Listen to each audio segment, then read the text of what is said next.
ऐसे ही नहीं प्राप्त हो गया। शास्त्रों में लिखा है, साधु संत सभी मुनि सब चीख चीख करके एक ही बात कहते हैं कि बड़े भाग्य से यह मानव तन प्राप्त होता है। देवताओं के लिए भी यह मानव तन दुर्लभ होता है।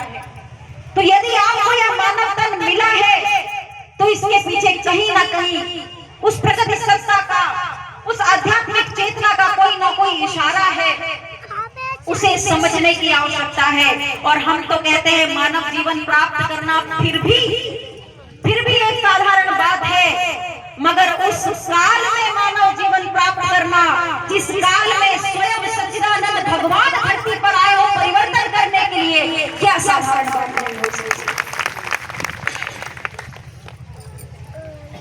सभी को आत्मांकलन करने की आवश्यकता है कि ऐसी कौन सी विचारधारा है, ऐसा कौन सा संदेश है, ऐसी कौन सी ऊर्जा तरंगे हैं जो परम पूज्य योगीराज श्री शक्तिपुत्र जी महाराज द्वारा प्रवाहित की जाती है कि घर के घर बदलते जा रहे, गांव के गांव बदलते जा रहे, शहर के शहर बदलते जा रहे, और सबकी एक ही आवाज, किया हमारा मध्य प्रदेश नशा मुक्त हो जाए,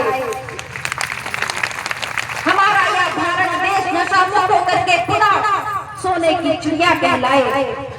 यह संदेश समाज के लिए परम पूज्य योगीराज श्री शक्तिपुत्र जी महाराज अपने आप को तपा रहे हैं। उस सिद्धाश्रम धाम में रह करके कभी बाहर नहीं जाते, साल में कभी एक आधे बार, वो भी संगठनात्मक या आध्यात्मिक किसी आवश्यक कार्य की वजह से आश्रम से बाहर जाते हैं, मगर फिर भी देखिए घर घर में परिवर्तन होता चला जा रहा है। किस कारण से? केवल एक विचारधारा के माध्यम से, केवल ऊर्जा और चेतना के कारण से। और वही ऊर्जा, वही कृपा, वही चेतना हम आपके गांव में भी आपके पास बांटने के लिए आए हैं। यह साधना क्रम साधारण साधना क्रम नहीं है। सभी ग्रंथों का सार साधना क्रम में है। जैसा कि कहा गया है कि कलयुग केवल नाम आधारा।